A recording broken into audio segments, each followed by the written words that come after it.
What is up, everybody? Today we are gonna take this new bodyboard and we're gonna put this new leash on it. So to plug your board, you're gonna need these two, a lighter and a screwdriver. It seems sketchy that you're about to plug your brand new board with this thing, but I promise you, you're not gonna destroy the board. Now that you have your tools, you need to know where to plug your board. So it's all based on where the stringer is. If your board is a single stringer, it's gonna go right up the middle. So you're gonna wanna plug to the left or the right. This board, however, is a double stringer. So we have a stringer running right around here and right around here. All boards are gonna come with a sticker that tells you exactly where the stringer is. Those stickers are right here and right here. So I'm probably gonna go right here. How do you decide whether to put it on the left or the right side? It all depends on what foot you're gonna put forward if you're gonna drop knee. So if I drop knee, my foot's gonna go here. So I'm gonna wanna have my plug here. Now, as far as how far down to put it, you can just put your hand here, and that means you're probably gonna wanna have it right around here. And you can see that matches up with my old board.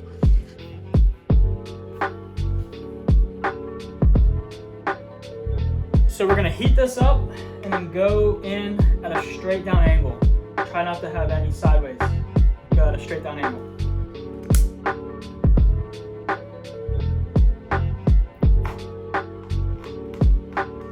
So now we're through, and we just need to push this slick back in.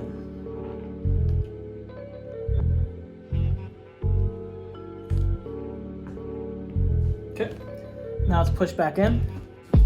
As you guys can see, that's a pretty thick stem. So we're gonna put the screwdriver back in and twist it around to widen this up so we can plug it.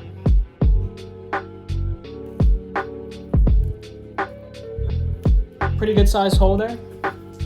Push that slick back out, so we're actually gonna get it back in. Okay, take it back in. And we're just gonna take the leash and jam it in. Gonna take this piece, put it in this side. And then just twist together with your palm.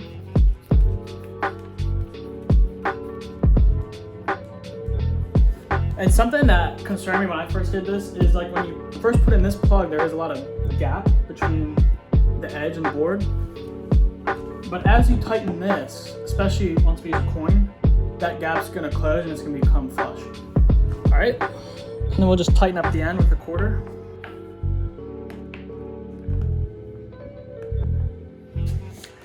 And there we go, nice and flush, nice and flush. And sometimes like a little indent comes from when you tighten it at the end, which is fine. And there we go, guys. We got our new board with a sick leash on it. Looking good to go. Guys, I hope this video helped you out. If you guys enjoyed the video, please like and subscribe. Again, hope this helped, and I'll catch you guys in the next video.